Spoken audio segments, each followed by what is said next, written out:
नमस्कार मित्रांनो, स्वागत आहे माझ्या एका नवीन ब्लॉगमध्ये. आज सकाळी उठलो, रेडी झालो. आज तर रविवार होता, सुट्टी होती, ऑर्डरचा काही विषय नव्हता. तर मला जायचं होतं संभाजीनगरला. आम्ही निघालो, भाऊ आणि मी. थोडं काम होतं, ते काम केलं आणि आलो होतो संभाजीनगरला.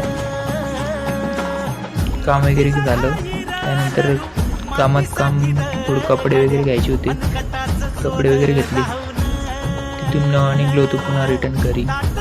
आलो फुलंब्रीत रिटर्न आणि फुलंब्रीत येऊन नाश्ता वगैरे केला. त्यानंतर आलो घरी झोप वगैरे झाली आणि थोडं चाललो होतो गावामध्ये. गावात आलो, मित्रांसोबत चहा वगैरे घेतली.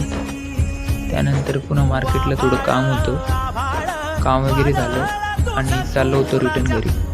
तर मित्रांनो असेच नवीन ब्लॉगसाठी फॉलो नक्की करा.